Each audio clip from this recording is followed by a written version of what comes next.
Hey, Chad, my man. It's so nice to have you on the show today. How are you doing? I am doing great. I'm so happy to be here. Been looking forward to it. Beautiful, my man. And thank you so very much for being here. You see, I truly appreciate you. And you see, Chad, Yeah, yeah, man, oftentimes I love to thank my guest for two things. And I do this so often to the point where it has become my anthem. So, firstly, my man, I want to say thank you so very much for investing in yourself. You see, yeah, man, you are on this platform right now because you did invested in yourself. And oftentimes, my man, I love to make reference to the amazing mango tree. Say, some couple of months back, I was on a particular road, and just by the roadside chat, there was this very tall, unattractive mango tree. And I used the word unattractive because the mango tree's got no mangoes on it, and the leaves were all dry. sure. So I just Hmm. walked past it and I went my way. But you see, Chad, just recently I was on that same road. And this time around, a lot's changed about the mango tree. The mango tree Yeah, got a my attention. lot of mango I tell growing. you, man, I tell you, yeah, you got it right. The mango tree caught my Yeah, attention pretty good from a distance. And immediately yeah, I got the urge to move so close to it, of which I did, and it wowed me. Because now the yeah. mango tree's got a lot of mangoes on it, beautiful green leaves and healthy branches. And not Beautiful. just, I Yes. tell you, man, and not just mangoes now, Chi, I'm talking about ripe mangoes. It was such a lovely experience Uh-huh. that day. I was so excited. I tell you, I kept on Yeah, staring at the tree and the beauty. yeah. And you said, them folks who were with me were wondering, why is Elisha smiling at that tree? In my mind, I'm like, you can't understand, bro. So here's my point. Yeah. The fact that you dedicated your time, energy, and resources to becoming the amazing child that you are today, that alone has made it really impossible for me to skip you. And that's why you got the request from me to be on the show because I was attracted to the fruit of all that you're doing, your philosophies, your journey, your insight, the impact your work is having, how you're offering your solutions. These stuffs are beautiful. And just before I sent you that Thanks so request, much. Chad, yeah, man, I said to myself, I've got to benefit from these beautiful things Chad is doing. Not only me now, but even with the audience. And here we had a day with the amazing chat. Yeah. So thank you so very much for doing that yourself. And secondly, thank you for saying yes to the invite. Yeah, thank Because, yeah, if you had said nope, there was nothing Elisha could do about it. Thanks so much, my man. Yeah. You bet. That's my pleasure. Yeah. Yeah, and I Listen. had one of those similar mango tree moments. I Hmm. was out riding my bicycle, and we had a massive forest fire, one of the biggest in Minnesota history, a couple of months ago. Hit, we almost had to evacuate my town, and I was out of town during this, and my son is actually the mayor of the city, and I was really worried about not only my son but my house and the people of the town. But anyway, the grace of God, about 5 minutes before they evacuated the city, a storm came through, and it just knocked the fire out, pushed it away. Wow. So I was out riding my bike. I was out riding my bicycle. And I had gone out there after the fire, and it's just complete destruction within this fire. It's a highly wooded area, but I had just been out there the other day, and it's so green. It's beautiful out there. So things grow in from the ashes, and it was ultimate destruction, and now Yeah. it's already regrowing, and it's beautiful. Wow. And that's really my philosophy, which is just kind of the human story of, you can get knocked down so much, and I've gone through so much in my life, but it's the people that get up, it's the people that go through reckoning, that they get out of their comfort zones, and they do something with the adversity they had, and they are changed people. I tell you, my man, I tell you. And that's a beautiful story. You see, if you permit me, I'm gonna steal that story and share with my folks doing Bible you, study today. you Am I have permitted? permission. You have All my right, my permission. man. Yeah, Thank you. absolutely. Yeah, yeah. Thank you, man. So let's get started. You see, Chad, I'm quite excited to have you on the show today for two reasons. Firstly, my interest in knowledge seeking. I believe in order for one to transition from a terrible situation to that of a beautiful one. I believe it takes the application of knowledge, quality information, and not just knowledge now, but the application of it. And you see, my man, Hmm. ever since I realized that light in the Hebrew means knowledge and darkness ignorance, I've been so keen to knowledge seek it because I do not want to remain in the dark. So that's going to make our conversation today very important to me and even to the listeners. Absolutely. And the second reason why I'm excited to have the amazing chat on the show is for the sake of the audience. You see, Chad, we live in an age where information is as abundant as grains of sand. We've got lots of information flying out there. So these folks trust me for quality, eye-opening, and very important information, of which I am totally convinced, my man, that our conversation is going to be insightful and impactful. So for that reason, Yes, it Chad, is. let's get started with your introduction. Talk to us about your Sounds good. personal or your professional journey, because right now, I've got to tell you this. We are so curious. We want to know how Chad got here. Then afterwards, I've gotten some beautiful questions for you. Okay, Chad, All over to right. you. Sounds good. So, I'll give you the, and I know our time's limited, so I'll give you the brief overview. I'm a mental health therapist in Minnesota. I had struggled with autoimmune issues, and during those autoimmune issues, my wife left me, and a lot of that was because of the anxiety and how poorly I was doing during the illness I had. And I became real insecure. And so we had 10 years of a great marriage, about a year of a struggle, and it ended. And I really took that hard, and I drank a lot of alcohol to help me cope with just my overwhelming feelings. And then I kind of had a wake up call, and I really started putting in the work. And part of what I did with that is I've always had an interest in tourism and history, and so I've gone to a lot of historical places throughout the world. Um, and what I noticed, that a lot of these historical places were coming back to sort of reward me for going to them. So, for example, Hiroshima, Auschwitz, um, cemeteries around the world, like Père Lachaise and the Paris catacombs, and Arlington National, which is our big military cemetery in the United States, um, and going to battlefields and all these places. And one of the most profound places was Auschwitz, going through the gas chamber at Auschwitz, and how it really just, it breaks your heart. It really crushes you. I was so sick and sad going through there, but I felt like I honored the victims. I felt like it came back to me later on by showing me kind of the fragility of life and the meaning of life. And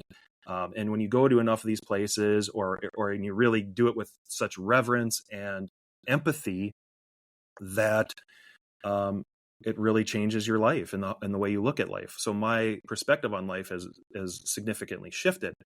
And I've gone on a few religious pilgrimages too. So I'm Catholic, so I went to the Vatican. I just after Pope Francis was elected, I'd gone there, listened to him, and I wouldn't say I met him, but I was really close to him. And then also I've been to Jerusalem and prayed at the Western Wall, and I would say that dark tourism, which is sort of my topic, that really helped me, is very similar to going on religious pilgrimages. And because you start asking the big questions in life. And I think religious pilgrimages have come back and like I went to, for example, the Western Wall, where you can literally deliver letters. You put them in the crack of this wall, and it's believed that God himself reads your letter, and when you put it there. And when I was there, I was really struggling with my divorce, and I was mad at God. I didn't even know if I believed in God at that point. That's part of the reason I went to Jerusalem, just to, like, I was dying.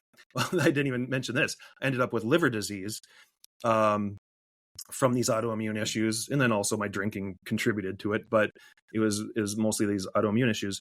And so I was going there, and I was dying of liver disease. And I really was looking like, what is the meaning of life? I was asking these big questions. And God told me, not in a voice, but it was almost like a thought inserted in me, like within that time I was there in Jerusalem, and it started with being at the Western Wall, that God gave us love, he says, and I tended that well, but it takes more than one person to tend that garden, and he saw that I loved well, and that's really kind of what came in, in that. But anyway, so going back to the dark tourism things, I ended up having a liver transplant, and a lot of my experiences going to places of historical darkness where you really ask those big questions, that you learn how to go through your own darkness. So I really didn't feel so alone because of my experiences at both, religious sites as well as dark tourism sites. Wow, amazing. You see, the shocking part is many of those places you're visiting, most people avoid them. So my question is, why did you visit places others avoid? Well, I think, it depends on the motivation for going. And some people, I've had that where it's like, why would you go there? Well, the reason I went there, for one, I thought it was because of my interest in history, but I think I became almost, I don't want to say addicted to going, but where my interest really picked up is because they speak to you. If you go in there and just listen, and you go in there with a heart set on remembrance and empathy for the struggles of other people, that comes back and teaches you lessons that you never would have gotten in a classroom. So I think this aspect is really important and kind of proves my point, is you can read books, you can go to museums, and you can, read the plaques, you can go to school and learn whatever you learn. But what do you remember in the long run? It's things that you really felt. And when you go to these places, when you go to religious sites or dark tourism sites, again, over a lot of overlap, you feel those places and those feelings. So I wrote a book, and that's, Beyond the Darkness, and it's about my journey going through these various places around the world, and how, in my reflections. But going to those places, they come back and teach you these lessons that you really learn on an emotional level. And a lot of facts you learn in school and things you just forget after you take the test. It's like, okay, but when you go in and learn something on an emotional level, you don't forget that. They get etched in a certain part of your brain that is less likely to forget how you felt. So I could remember almost everything in my book. When I've gone to these places around the world, I could remember how I felt in these places, but I couldn't remember the facts. So I had to research the facts, but how I felt, it was there. It was there. I think I got that. And that's so true. So among all of those places you've been to, which place impacted you the most and why?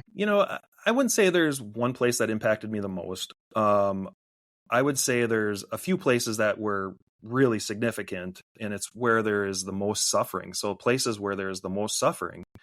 So I would say Auschwitz was significant. Hiroshima, where the United States dropped atomic bombs on Hiroshima and Nagasaki. So they have this peace memorial, and I just felt so sick and guilty walking through there as an American on what we did. I mean, we dropped atomic bombs on civilian populations and killed thousands and thousands of civilians. And talk about a redemption story. I mean, man, the Hiroshima, literally rebuilt from the ashes, and it's a beautiful city. In the United States, with our slavery, in the early days of the United States, there's a place called the Whitney Plantation down by New Orleans, and it's a plantation where they tell the story from the slavery point of view. They don't really talk about how great it was for the plantation owners, which a lot of plantations do. They like how beautiful, but this is how horrifying. And and it was really, really meaningful. And it talked a lot about the children of the slaves. And leaving there, I was so motivated just to help today's children. And that's the thing, is you learn these lessons from the Mm, past. mm. And it, and in the United States, we have a saying, never forget, September 11th, never forget, our soldiers, never, when you go to these places and you really, you feel like you carry the torch for them, you're living the never forget motto. And that's really important. That's so true. And right now, I feel like traveling the world, my man. You've just influenced me. Oh, good. Okay, You should do it. I tell It's a you, man. I beautiful tell thing. you. Everybody should. Everybody, if you can afford to travel, and you can do it on the cheap, like I'm going on to Kenya and Tanzania. I'm using frequent flyer miles, and I'm staying in a tent, and it's Tell you, man. in the grand scheme of things, it's not that Man, expensive. I tell you, I got that. Amazing. Okay, we have two more questions to go. All right. So, Yeah. yeah, how has becoming an explorer changed how you see people? How did becoming an explorer see how I change how I see people? Whenever you empathize, and that's really what I am, mostly when I travel, is you see a variety of people, and so you have to relate to, especially when you go to other countries, you might not even, it might be a whole different language, and you really have to see things from a different point of view. And when you come back to your own country and your own life, you have kind of a superpower in how you can empathize with people, because that's what you do when you travel, is you get out of your comfort zone, and every time you get out of your comfort zone, you're growing as a person. And nothing grows in comfort zones. And that's probably how being an explorer has helped me the most. It helps me to relate to people, because I've had to relate to people that are so different from me, which is a really good thing. And it helps to knock down the barrier of ignorance. And when you knock down that barrier of ignorance, so much can blossom in a relationship. That's so true. So much can blossom in relationships. Yeah. I got that. I got that. So, what about this one? What do you wish people take away from your story? There is meaning in suffering. And when people suffer, I suffered, again, through my divorce, through my illnesses, when I even recovering from my transplant. Again, when you suffer, that, if you can suffer and find meaning in your suffering, you become a new version of yourself that is much more loving, you're a better person, you're a stronger person, you're a more resilient person. And so it doesn't become obvious right away what that meaning might be within your suffering. But, you kind of have to have trust that there is meaning in your suffering. And when you find it, your life changes. And, so I think going to these places, I've really found the meaning in my life, which I'd say my family and friends, as well as helping people. That's what makes me tick. That's what makes me go. And if I didn't have these experiences, I don't know that it would have been so obvious that was, because I really feel it and live it, where before I was just living. I got that. When you find the meaning in your suffering, your life changes. Chat 2025. Absolutely. I got that. Beautiful, my man. So to bring this to an end, my man, what would you like to leave the audience with, like a final thought? And to those folks who would like to reach out to you, learn more about everything we've discussed, or even make a purchase of your book or upon your services, how can that be possible? Yeah. So to find me, you can go to drchadscott.com. So DR, the initials, drchadscott.com. And you can read about more of what I've been doing and what my book is about. Otherwise, you can find my book. It's anywhere, that books are sold, especially online. And it's called Beyond the Darkness: Transformative Journeys Through Dark Tourism. I'm also on Facebook under Chad Scott Author. So that's how you can find me. Awesome, my man. Beautiful. Any final thought to round up with? Yeah. Let's see. Final thoughts. just get out of your comfort zone. You know, that is, you know, some, you know, you don't have to travel around the world. Yeah. Sometimes it's just a matter of going to the grocery store, or, you know, going, you know, Yeah. going to talk to somebody you've never talked to before. Just get out of your comfort zone and you will grow. Mm. Yeah. Get out of your comfort zone and you will grow. I got that. So that's going to be the end of the show, my man. Thank you for coming and thank you for sharing this beautiful stuff with us. It Yeah. means a whole lot, man. Yeah. Thank you. Yeah. Thanks so much for having me.